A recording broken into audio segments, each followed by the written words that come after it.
Hi, welcome back to GGNails. Jessica here, and today I'm going to be using two dip powders. We have GGNails and Revel nail. So the Revel nail color is Xin Chao, and then the GGNails is My Bay. So we'll get into that one a little bit later. But I'm going to start off with the Xin Chao. And this is going to be another, hot mess mani day. I remember the day I was talking about having all sorts of troubles with the manis on when I did the Gucci nails. Well, I did this one the same weekend and just made a mess out of everything. So right here, you're going to see what I did and the mess that I'm talking about. And I'm actually going to replay the clip so you can hear my freak out. So there goes the dip powder, and I'm going to let you listen in.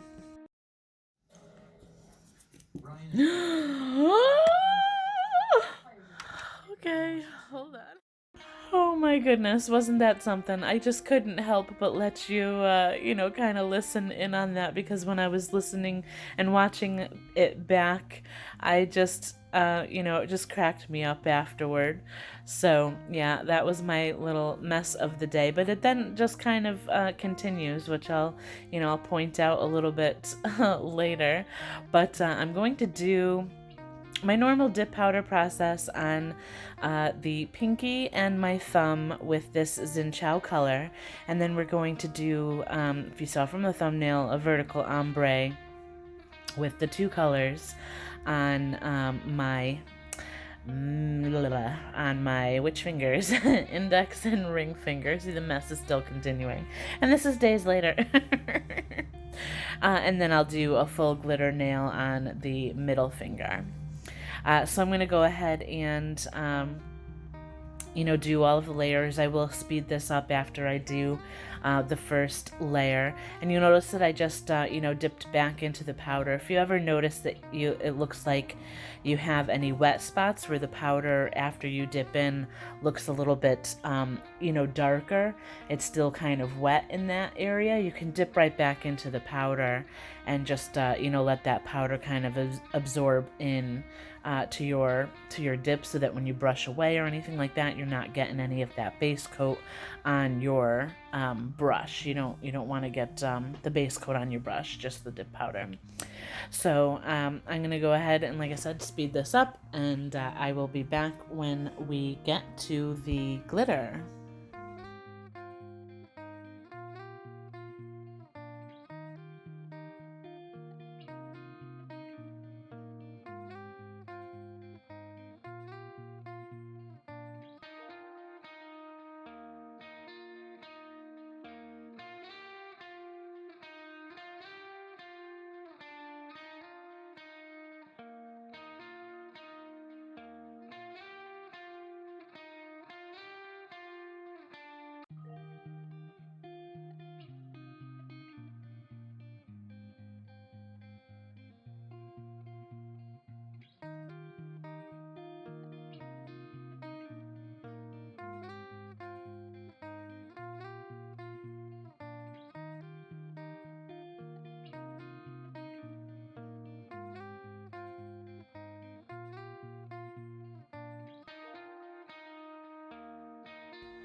And here comes the second mess. There, I'm pointing it out. I got a little too close to the jar of powder with my dust brush there and scattered some of it straight across my table. So it just was not a good mani weekend for me when I did this one. So just a messy mani weekend.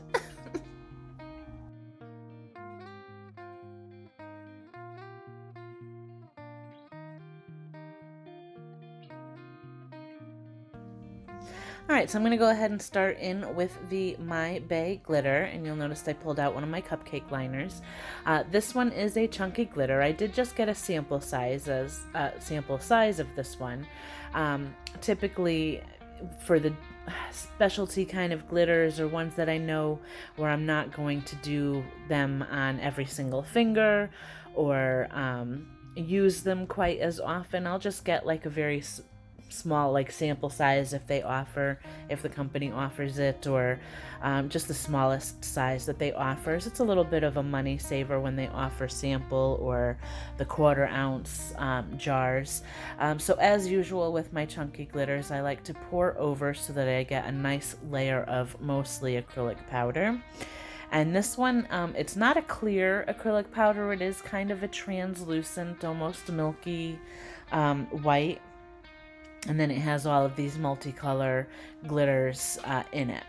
And the glitters they range from like the little circular or hexy kind of shapes to heart shapes, and they range in size. Some of the heart shapes are quite big and they go down to small, and there's a ton of color in it too. The hearts are like pink and silver, and then the little hexies are all like iridescent. Some of them are yellow, some of them are blue. It's just a super multicolored glitter, and it's really kind of, dynamic and really, really pretty. So I'm going to go ahead and go in with my second layer. I do the same thing. I'll pour over. That's typically how I like to do it. I would rather place glitters exactly where I want them, versus dipping in and getting too many that I have to then remove. So I'm going to go ahead and finish that up, and then we will get into the ombreing.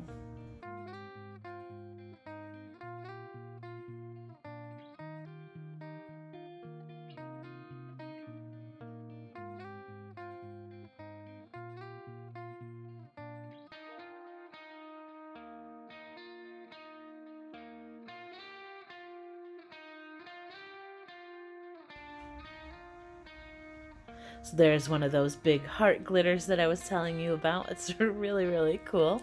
I think it's really, really pretty. And here I'm going to pour most of the powder back in. I'm going to leave some of the glitters in the bottom of the cupcake liner, but I'm also going to scoop out some of the heart shapes because those are the ones that I really want the most, and there wasn't quite enough in the bottom of the cupcake liner, so I did scoop out some more. So that's why I see a little bit more powder in there right now. So I'm just going to kind of place some more base coat on my nail, just so I have a nice layer to work with. But I am going to place a lot of those glitters exactly where I want them. So I do place some more heart glitters. And then also this mix has some kind of like transparent, not really transparent, or more translucent, I guess. The ones that kind of look green in the cupcake liner, they're more like iridescent. So when you place them on the nail, you don't really see where they are, but when you kind of move your hand around, you just see all of this beautiful color shift to like green and blue and kind of yellows and pinks, and it's super pretty. It really gives it a lot of dimension. So I placed a bunch of those. So even though it doesn't look like I placed a whole lot of glitter, there is a lot of color and dimension with those kind of iridescent, very sheer iridescent glitter pieces that I placed. So I'm going to go ahead and finish this up, and then we'll move on to the ring and index finger.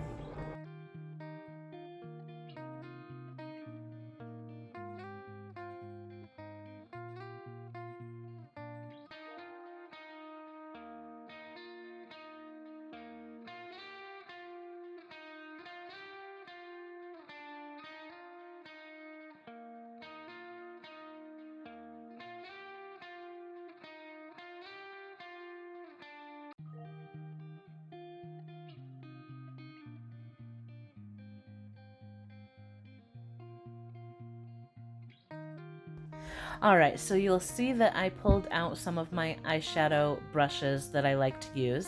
I'm going to use the Wet n Wild. It's a little bit more dense for the Xinjiao color, since it's just like a cream color, flat color they call it sometimes. It doesn't have any shimmer or glitter in it. So that's what I'm going to use to kind of do a tap ombre. So I'm not touching my nail or the base coat with that brush. I'm just tapping it and letting the powder fall vertically on one half of the nail. And then I'm doing the same, but this one is a little bit of a fluffier brush. I find that the fluffier eyeshadow brush will pick up some of the glitters a little bit better, and the dense brush doesn't really pick them up as well. And I'm not really too worried about picking up the really chunky glitters. You know, any of the smaller glitters and stuff like that is really what I want for the first couple of layers. And then I'm gonna, of course, as I did with my middle finger, place glitters, the chunkier glitters, where I want them as kind of a final layer. So on the second round for the ombre, I'm going to start with the glitter color, the My Bay color, just to, usually for ombreing, when you're using two different colors like this, you want to alternate the order of how you did them. So I started with the Xin Chao. This time I'm starting with the My Bay, the glitter color, so that you get a little bit of a nicer blend between the two colors down the center of your nail.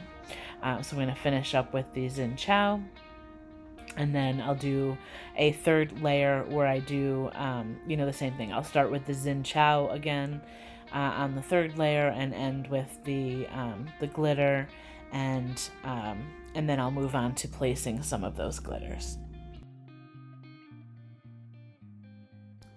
So it looks like a couple of those smaller glitter pieces just went a little bit too far over onto the pink side, so I'm just kind of scraping them off with the tip of my water marble tool. And you know, making sure that I have just the layer of pink. I don't want the glitters to go too far over onto the other side. So that, you know, that's something that you can always move them if they kind of fall where you don't want them. But I'm also going to do a second layer or a third layer at this point of the pink as well. Excuse me. So some of that will get covered up as well.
So here, as I said, I'm just placing some of those glitters. So I also just wanted to mention, I'm sorry if in the last couple of my videos I've been sounding kind of, not my voice hasn't really been sounding weird, but I've had to like kind of clear my throat a lot or stuff like that. And it's just the weather down here has been really weird. Right now I still live in Florida. I'll be moving back up to Connecticut in April. But the weather down here, it's been like really back and forth. It'll be really warm, one day, and then it'll get cold and we'll have some rain and clouds and a little bit of humidity, and it gets cold again. It's just been really back and forth. So it's really been kind of messing with my allergies and sinuses a little bit, and my throat and everything. So just, bear with me a little bit while I struggle through that.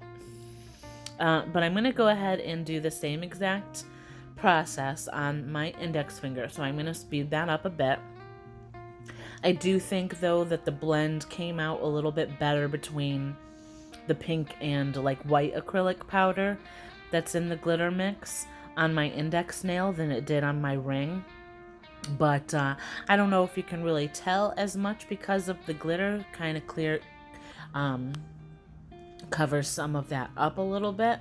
That's another reason why I like kind of doing ombres with glitters as well, because I think it's a little bit harder to kind of get a really good blend between two like cream type colors, ones that don't have any shimmer in them. I think it's a little bit harder to get a really good blend. But, let me know what your experiences are with that in the comments if you've tried stuff like that before.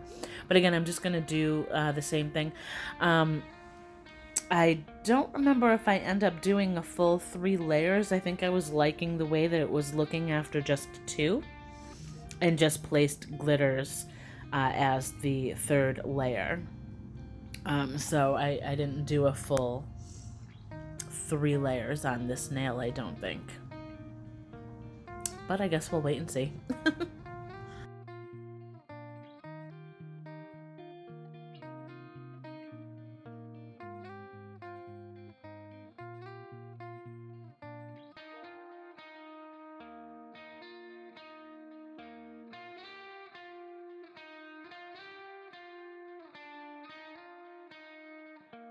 Yeah, so I just did the 2 layers. I think I was just liking the way that the blend was coming out, and I didn't really want to ruin it at all. So I am putting all of that powder back in, but I am going to scoop out some of those glitters just onto my paper towel, so that I can place some more glitters on my index nail, because I definitely want to place some of those hearts and those chunkier glitter pieces to kind of complete the look on that nail as well. So that's just what I'm going to do here, and I'll just apply some of the base coat just the same way that I've done already on the other 2 nails.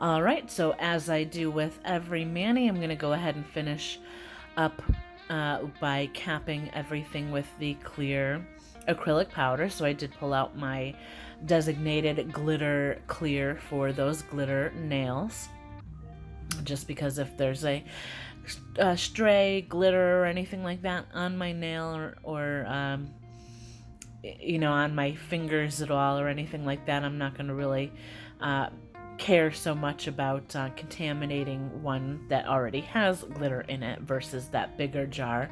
Up in the corner is just my regular clear that doesn't have any glitter, so I don't want to get any glitter in it at all. So I'll use that one on my thumb and pinky.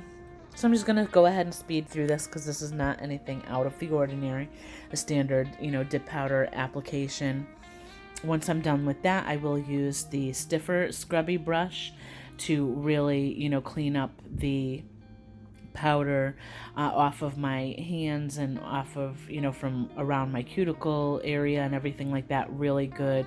I'm also going to go in with my glass cuticle pusher, the pointy side, to get in between the nail or the dip powder and the skin at my cuticle, to really kind of clean all of that up and out of my skin before I go in with the activator.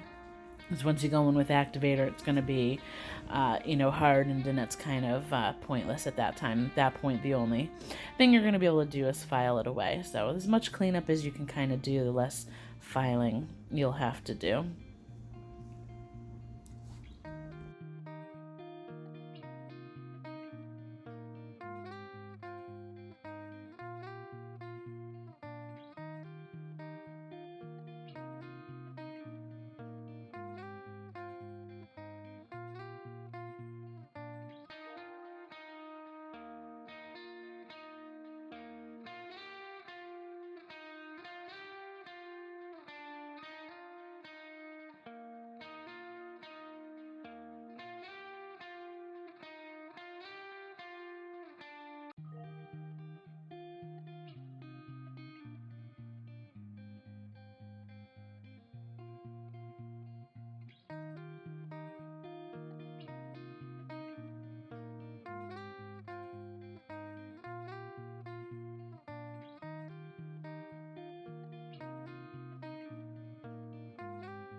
All right, so I did file off camera for this one, and another reason for that clear dip powder as well is those chunky glitters.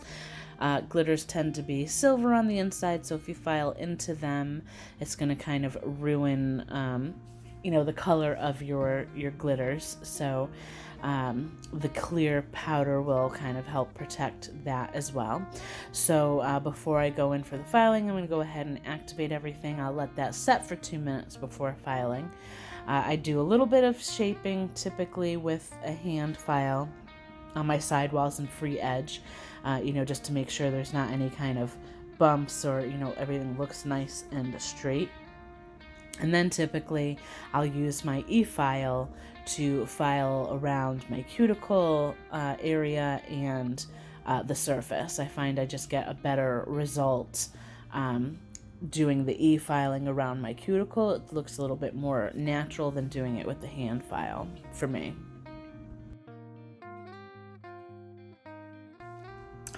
All right, so everything is all nice and filed and looking good. I really love that pink color. I think it would be perfect in the summer too. So I'm going to go ahead and go in with the second layer of activator. You don't want to skip this step if you are using your whole dip liquid system. This is what's going to help your top coat be nice and shiny.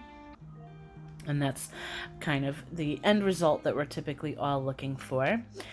So you let that set for just a moment or so, and then I typically like to go in with my cotton round. It has just a little bit of alcohol on it to kind of clean up any activator residue that may be left on my skin or even on the surface of my nail, because you don't want that to contaminate your top coat.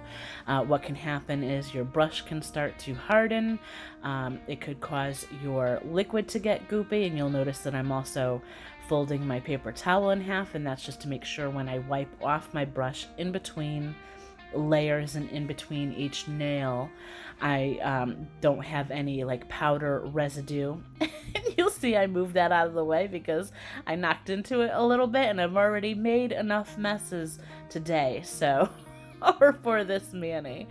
So, I moved it out of the way so I didn't knock it over. But I just go in on the first layer with the 2 to 3 swipes down the entire length of the nail. And that's typically what you want to do on that very first layer. Wipe off the brush in between each nail, go back in, and then by the time you get to your thumb, you're ready to go back to the pinky again. You don't really need to wait any specific length of time at all. But that's where you could be a little bit more thorough and go in with more swipes. Make sure you're getting coverage on the whole entire nail. Get your free edge if you so choose. I like to, just because I do use the peel base, and I'll just make sure I don't get too much kind of water under the nail at all, causing the peel base to work sooner than I want it to. So I'll keep them on a little bit longer. But after the second layer of the top coat, generally I will kind of, walk away from my table and just kind of sit and let them dry for a good, for the Virgo and Gem, I let them dry for a good 3 to 5 minutes or so before I try to touch them, usually closer to the 5-minute mark. Some of them you only have to wait 2 to 3 minutes, just really, depends on how it works for you. But here we are, back with the finished nails. So I'm going to go ahead and go in with my Candi Skin Care cuticle oil pen as usual. Just after using all of that activator and alcohol and everything, I just want to, make sure my skin is renourished, and I tend to get very dried out from the alcohol and acetone and activator and all of that. So I want to make sure everything looks nice and renourished. Take care of those cuticles, because that helps stimulate nail growth as well, especially when you're massaging that cuticle oil in. That's kind of promoting blood flow and nail growth and everything like that. So that's just beneficial all around. So I'm going to go ahead and finish that up, but let me know what you think of this mani. And before I forget as well, happy Valentine's Day. I did do the mani for Galentine's Day as well, so just celebrating those relationships. But the only Valentine this year I'll be snuggling with is my little fur baby. So if I remember, I'll pop in a picture of her for you. But let me know what you think. Please like and subscribe. Comment down below. And until next time, bye for now.